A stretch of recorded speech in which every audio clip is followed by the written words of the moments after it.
Hello everyone, in today's video we will be installing switches in a powder room.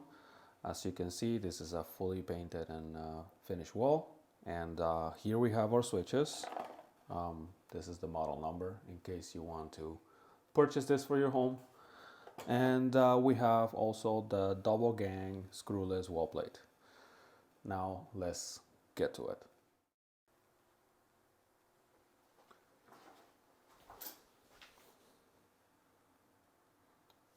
So here we have our wires and their label.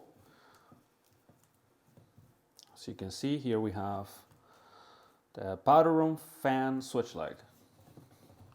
We also have another wire with an arrow pointing out. That means this is power for an LED lit mirror that is gonna go on the wall as opposed to vanity lights. Here we have power in, and this will be the switch leg for the power lights.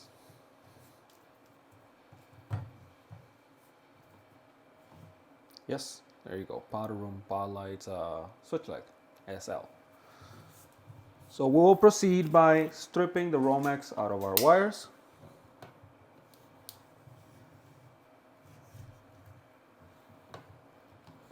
Using my hook knife, as I usually do. This is my standard operating procedure here. Hook knife in hand, score Romex insulation, and then use my side cutters. I also like, while I'm doing this, identifying the switch legs. I pull them out and I do like a little circle twist like that. Then I know that's one of my switch legs. I insert my side cutters back corner where the Romex insulation is still attached to the wire. Cut it in two spots, rip it out, and I do the same for all of them.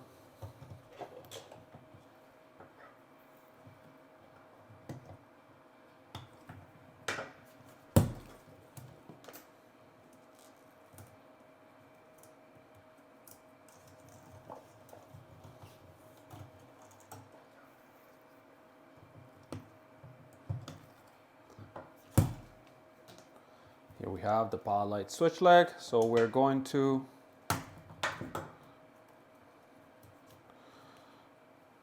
mark that like we did with the fan. There we go.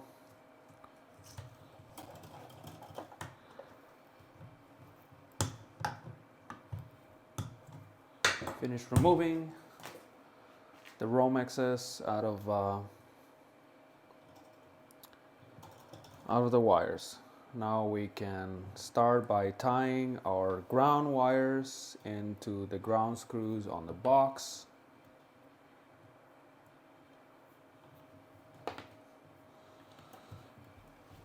Wrap the ground wire clockwise on the ground screws. Metal boxes in Canada, in Ontario, have 2 ground screws. Grab our red rubber sand and tie those up.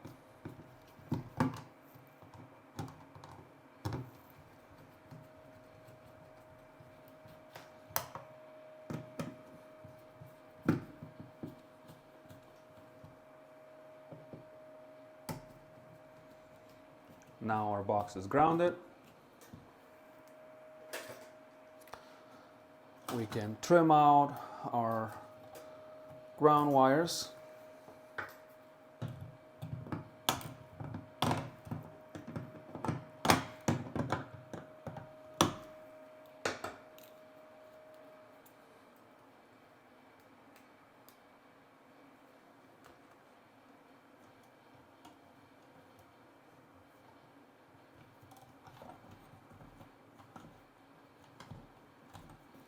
I like grabbing all the neutral wires as they're gonna go together on Moret.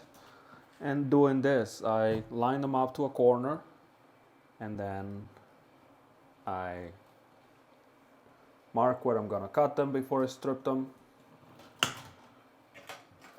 I trim them out, then follow to strip the wires, 3/4 about 3/4 or an inch of copper.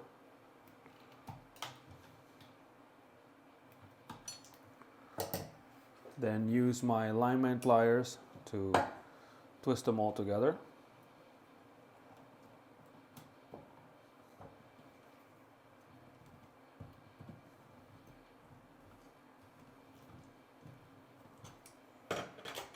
And we use a moret to cap that connection off. Now, like I said, I keep in the corner in an L shape, then I bend it and push it towards the back of the box. That way it will be completely out of the way. You have plenty of room to put your switches in and the rest of the wires. Following that, I do the same, opposite side. I push the wires to the corner and then I mark where I'm gonna trim. Remember, these are power wires. So we'll strip them and we'll add 2 tails to this one so we can power our devices on. I have some extra wire here that I'm stripping, and that's what we're going to use for our tails.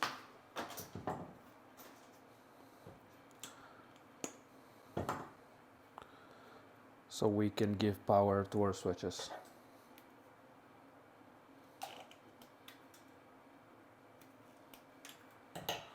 Now we'll place these with our power wires.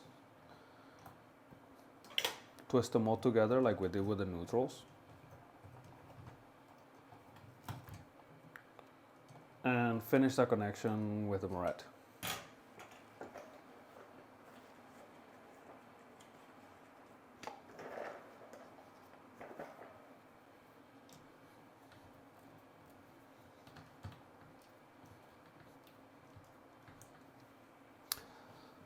Now we got our 2 tails used for the switches, and we can do the same thing that we did with the neutral. Just bend it into sort of like a circle or a spring loop, and then strip our power wires. Now I strip about 5/8. I do a loop for the power screw on our switch.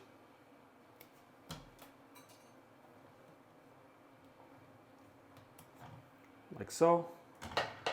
Now we strip and place our switch legs. In this case, we had our power light switch leg on this side. I'm sure the homeowner will like the first switch to be the lights and the second one the fan. So we're just gonna change their location.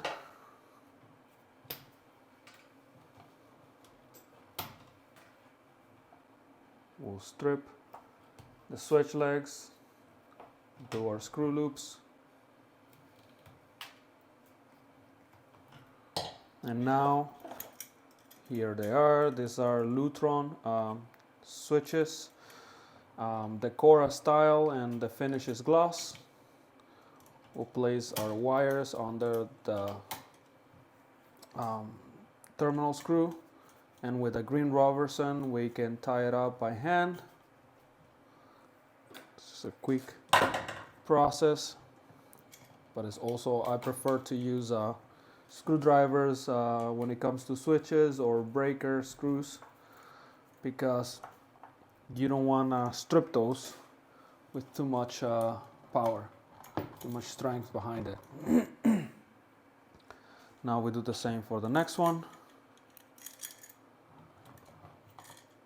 Here's our switch leg.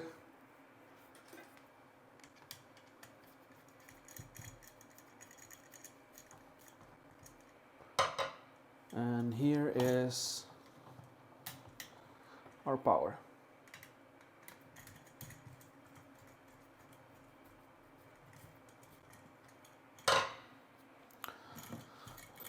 This is a double gang box that is mounted on 1060 bars, and that can come as an inconvenience sometimes, as the screws will be hitting the 1060 bars. So what I like to do is cut the screws a little shorter and make sure that they don't fight against the 1060 bar for the top and bottom. So we're just gonna do that to avoid any issues. I'll just trim with my lineman pliers about 1/8 of an inch of each of one of these 632 screws, and that should keep us trouble free. Then I'll use my Milwaukee driver with Phillips and place the first screw in place.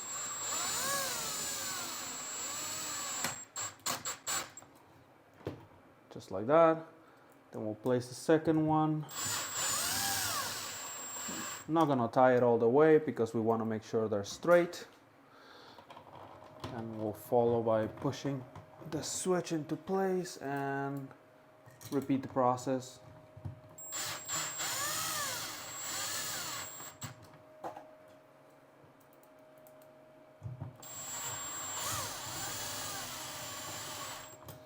It's all good, no issues, as we like it.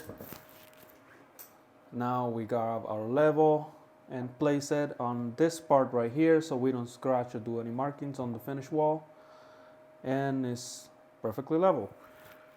Then for this final process I use my Phillips screwdriver and tie it, just hand tie it a little more. We're not going to use the level on the second one because our plate is a double gang plate and it comes with a mounting bracket for the screwless portion.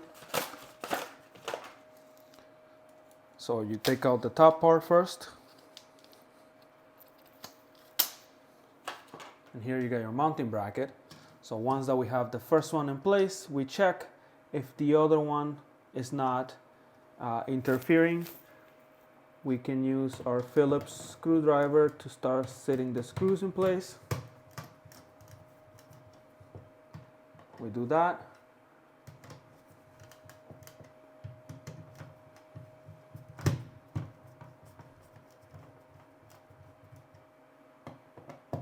Make sure that mounting plate is tight and well placed.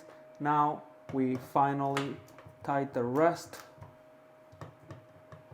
of the screws on the second switch, since we didn't have to level it.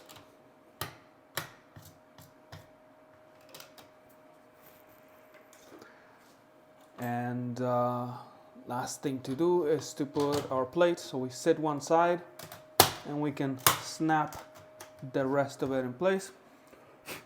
And there you go. This is a finished product, a little dusty because of my hands. 2 Lutron switches, one for power lights, one for a fan, and a screwless plate. It's quite nice, that finish, not seeing the screws on those plates. I really enjoy them. Thank you for watching the video, and I appreciate anyone that has subscribed and commented. Please consider subscribing, comment, and stay tuned for more videos coming. Thank you very much. Have a wonderful day.